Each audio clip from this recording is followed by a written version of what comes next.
kerahiman.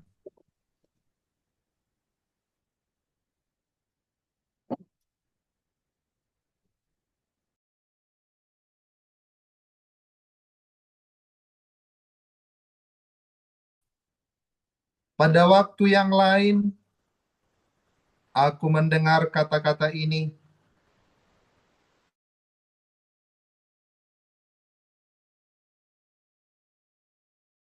untuk mengizinkan engkau setiap hari melakukan adorasi selama 9 hari.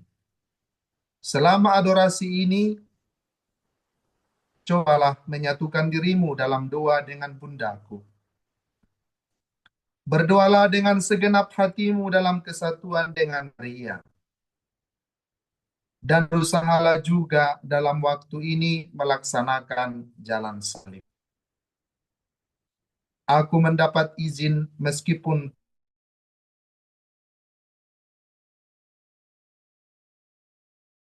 memilih sesudah aku melaksanakan tugas-tugasku.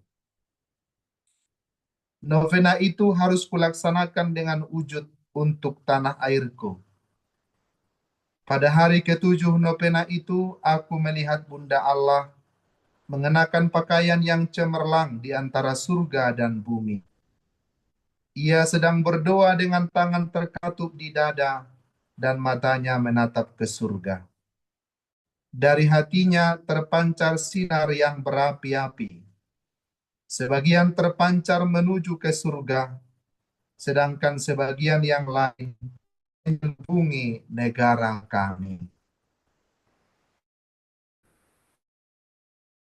Saudara-saudariku yang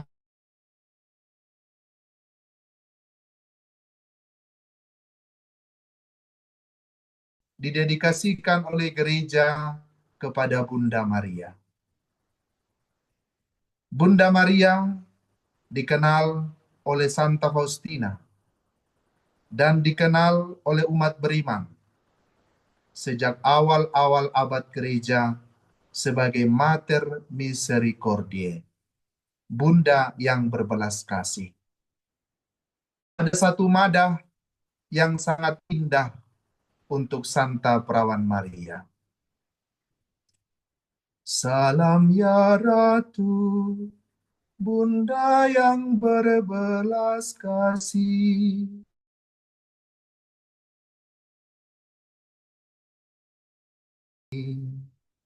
Kami semua memanjatkan permohonan.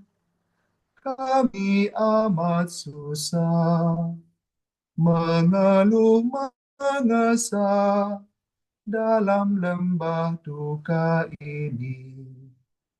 Ya Ibunda, ya pelindung kami, limpahkanlah kasih sayangmu yang besar kepada kami.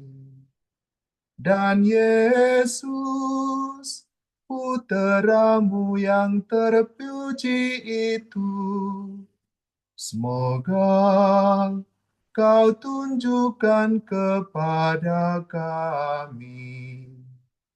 Oh Ratu, oh Ibu, oh Maria, Bunda Kristus.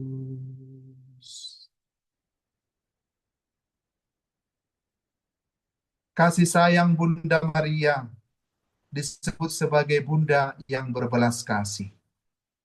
Kepadanya kita mohonkan supaya Dia menunjukkan wajah Yesus Kristus kepada kita. Yesus Kristus adalah putra yang dikandung oleh Santa Perawan Maria. Yesus Kristus sebagai manusia, Dia adalah Allah, dikandung oleh Santa Perawan Maria dalam rahimnya. Bunda Maria mengenal siapakah Yesus Kristus itu. Bunda Maria merasakan duka yang mendalam pada saat putranya Yesus Kristus disiksa, dibunuh, disalibkan untuk kita. Dan dia jugalah sebagai bunda yang paling bersuka cita, sebab dia tahu Yesus Kristus itu bangkit dari kematian. Pada hari ini, dalam bacaan harian Santa Faustina, kita melihat di nomor 32. Allah berkata, Yesus berkata di lubuk hati Santa Faustina, pergilah kepada Mother Superior dan mintalah kepadanya untuk mengizinkan engkau setiap hari melakukan adorasi selama 9 hari. Selama adorasi ini, cobalah menyatukan dirimu dalam doa dengan bundaku. Berdoalah dengan segenap hatimu dalam kesatuan dengan Maria, dan berusahalah juga dalam waktu ini melaksanakan jalan salib. Kita melihat Yesus Kristus meminta Suster Faustina untuk menyatukan diri dalam doa dengan Bunda Maria. Dalam adorasi, Yesus meminta supaya Santa Faustina menyatukan dirinya dengan Bunda Maria. Mengapa demikian? Karena dengan bersatu dalam doa bersama Bunda Maria, kita mengenal cinta Yesus yang mendalam bagi hidup kita. Oleh sebab itu, Paus Yohanes Paulus II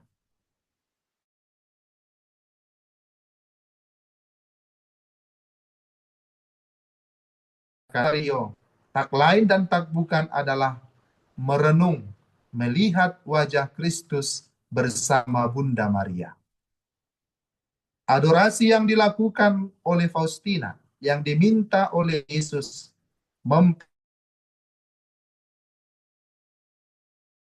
dengan pandangan Bunda Maria. Menatap wajah Kristus dengan pandangan mata Bunda Maria. Saudara-saudariku yang terkasih, selama bulan Maria ini kita diajar merenungkan Yesus, Paskah Kristus bersama Bunda Maria.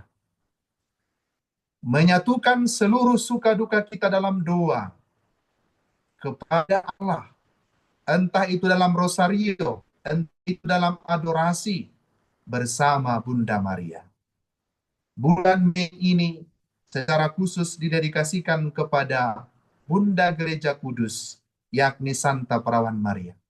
Tujuannya adalah untuk menatap wajah Kristus bersama Bunda Maria. Dengan demikian, kita akan semakin mengerti panggilan hidup kita sebagai murid Kristus, panggilan hidup kita sebagai orang Kristen, sebagai orang Katolik, bahwa hidup kita ini seperti Bunda Maria, tidak lepas dari suka dan duka hidup, tetapi juga diberikan kemuliaan. Dalam peristiwa-peristiwa rosario, saat kita berdoa bersama Bunda Maria, kita akan masuk ke dalam misteri sukacita, masuk dalam misteri duka cita, dan masuk dalam misteri kemuliaan, juga masuk dalam misteri cahaya. Disinilah kita mengerti dinamika kehidupan kita. Maka kita mempersatukan doa-doa kita selama bulan Maria ini, adorasi kita, ekaristi kita, kita berdoa, mempersatukan hidup kita, doa-doa kita dengan Bunda Maria.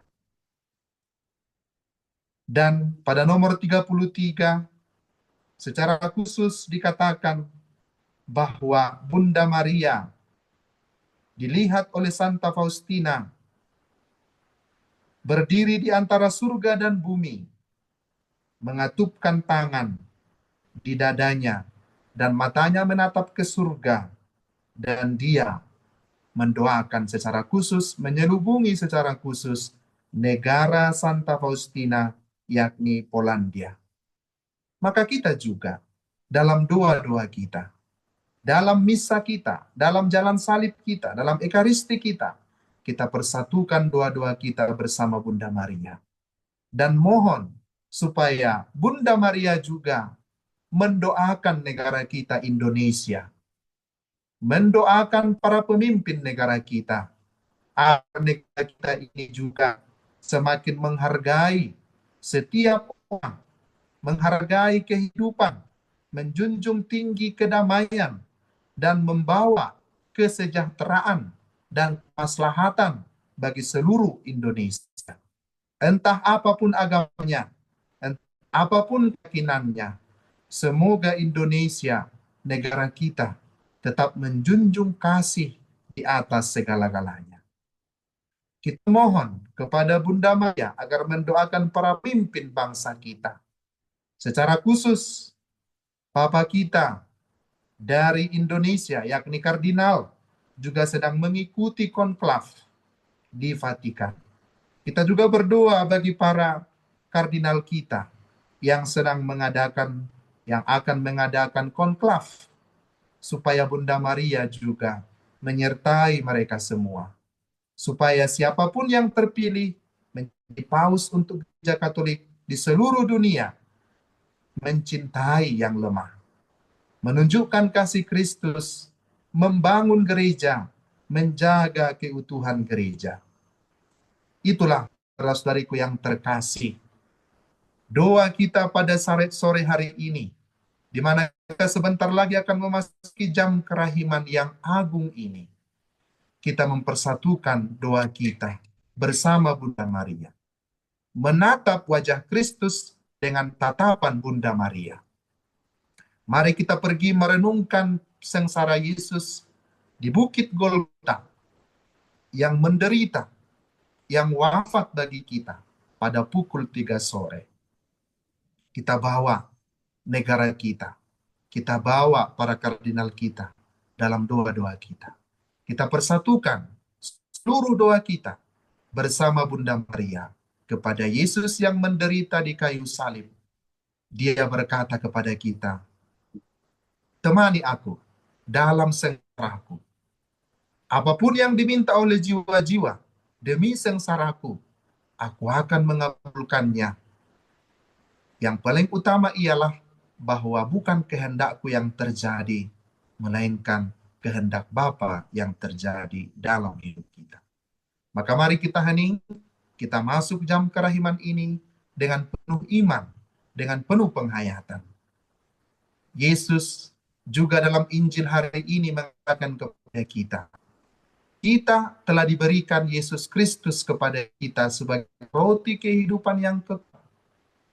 Bukan roti yang bisa kita makan dan kita lapar lagi. Yesus berkata, barang siapa datang kepadaku dan percaya kepadaku,